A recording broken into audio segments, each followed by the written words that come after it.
Israel इस वक्त Hamas और हिजबुल्लाह पर कहर बरपा रहा है। दोनों ही आतंकी संगठनों के आकाओं को इजराइल ढेर कर चुका है। ये दोनों आतंकी संगठन ईरान के प्रॉक्सी माने जाते हैं। यही वजह है कि नसरल्लाह के मरने के बाद ईरान ने इजराइल पर ताबड़तोड़ 200 मिसाइलें दागी थी।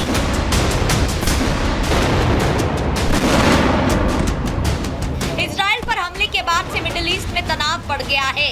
इजराइल की सैन्य तैयारी और हुतियों के ठिकाने पर अमेरिका के B-1 बॉम्बर का अटैक ये बता रहा है कि ईरान के खिलाफ कभी भी जंग छिड़ सकती है। यही वजह है कि ईरान के राष्ट्रपति खास रणनीति के तहत ब्रिक्स सम्मेलन में शामिल होने रूस के कजान पहुंच गए हैं।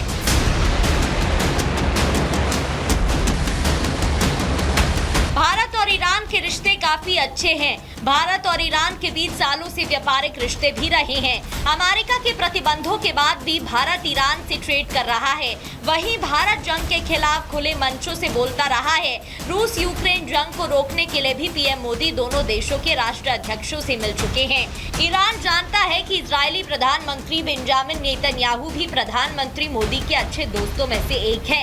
ऐसे में अगर जंग को टालने में पीएम मोदी अहम भूमिका निभा सकते हैं। यही वजह है कि ईरान के राष्ट्रपति मसूद पेजेश्कियन ब्रिक्स सम्मेलन में पीएम मोदी से द्विपक्षीय वार्ता कर सकते हैं। साथ ही भारत से जरूरी मदद मांग सकते हैं। ब्रिक्स समिट में मसूद पेजेश्कियन एक पंथ दो काज की रणनीति लेकर पहुंचे हैं। अगर भारत की मध्यस्थता के बाद भी जंग नहीं टली तो पेजेश्कियन रूस और चीन से हथियारों की मदद वाली रणनीति को आगे बढ़ाएंगे। सूत्रों की माने तो पेजेश्कियन और पुतिन के बीच भी द्विपक्षीय वार्ता संभव है, जिसमें मिडिल ईस्ट में फैल रहे तनाव पर चर्चा होगी। साथ ही इजराइल और अमेरिका को रोकने की रणनीति भी बनेगी। अमेरिका से रूस और चीन की अदावत बहुत पुरानी है। ऐसे में माना जा रहा है कि अगर इजराइल ने ईरान पर हमला किया तो रूस और चीन खुलकर ईरान की मदद कर सकते हैं। ऐसे में ये जंगी आग पूरे मिडिल ईस्ट में फैल सकती है। Bureau report, Republic Bharat. आप समझने की कोशिश करिएगा, इस मंच पर 35 देश एक साथ इकट्ठे होंगे, लेकिन उन देशों में से कुछ देश ऐसे भी हैं जिनके रिश्तों में खटास देखने को मिल रही है या कभी खटास रही होगी। अब आपको सबसे पहले भारत चीन के बारे में बता देते हैं। भारत और चीन के बीच सालों से तल्खी रही है, ये देखने को मिला है। हिंदू महासागर में चीन घुसपैठ कर रहा है और बेल्ट एंड रोड अगर इनिशिएटिव की बात करें तो उसको लेकर भी टकराव की वजह देखने को मिली है दोनों ही देशों के बीच में। हालांकि रूस की एंट्रेंस के बाद, रूस ने जब इनिशिएटिव लिया उसके बाद दोनों ही देशों के बीच रिश्ते सुधरते नजर आ रहे हैं। आगे बढ़ते हुए यूएई और ईरान की बात कर लेते हैं। ईरान का इजराइल और अमेरिका से तनाव का रिश्ता रहा है। ये लगातार जिस तरीके से जंग में बीच में खबरें सामने आ रही हैं वो बताती हैं यूएई की अमेरिका और इजराइल से नजदीकी है। वहीं दोनों देशों में शिया और सुन्नी की पुरानी दुश्मनी लगातार देखने को मिलती है। आगे बढ़ते हुए अब आपको मिस्र और इथोपिया के बारे में भी बता देते हैं। दरअसल मिस्र और इथोपिया 2011 से आमने सामने हैं। जी हाँ, ये इसलिए क्योंकि नदी नील पर बनने वाले रेनसा डैम पर विवाद खड़ा हुआ था और इस विवाद को लेकर दोनों ही देश आमने सामने आ गए थे और दोनों के बीच विवाद की स्थिति देखने को मिली थी।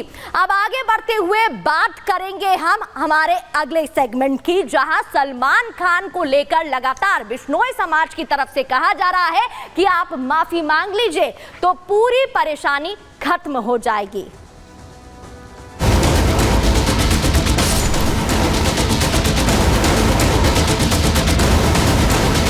उन्होंने जानबूझ के किया, उनको पता था कि बिश्नोई क्षेत्र है और यहाँ जो है शिकार नहीं करने देते। शिकार नहीं किया तो फिर वो किसने किया? अगर नहीं किया तो वो भागते क्यों फिर रहे? हाँ, माफी समाज के बीच में मांगनी पड़ेगी, हो जाएगा फैसला।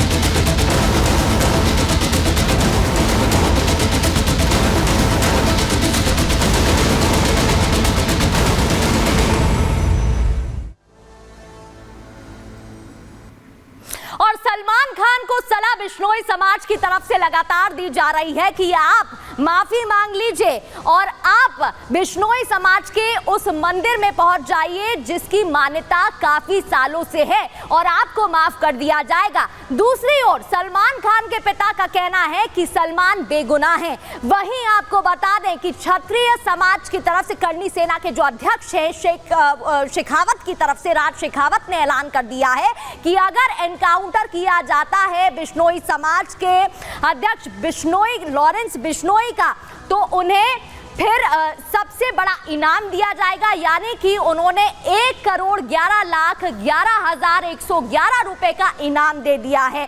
क्या है पूरा मामला ये भी आपको विस्तार से बताएंगे और बताएंगे कि किस तरीके से एनकाउंटर को लेकर उन्होंने खुला ऑफर दे दिया है। दरअसल क्षत्रिय करनी सेना के जो राष्ट्रीय अध्यक्ष हैं यानी कि राज शेखावत, उन्होंने 1,11,11,111 रुपए का एक इनाम घोषित कर दिया है और लॉरेंस बिश्नोई के एनकाउंटर पे ये उन्होंने खुला ऑफर दिया है।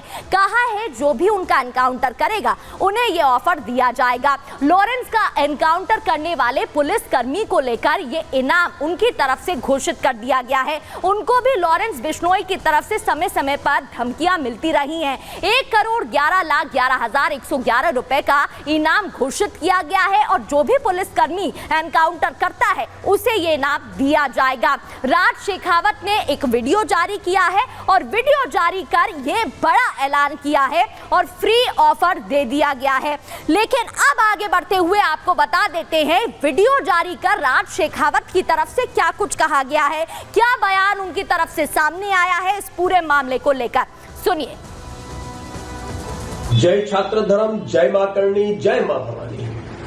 मुझे सिर्फ इतना पता है, हमारी धरोहर परम आदरणीय अमर शहीद सुखदेव सिंह गोगामेडी जी की हत्या लॉरेंस बिश्नोई द्वारा कराई गई थी।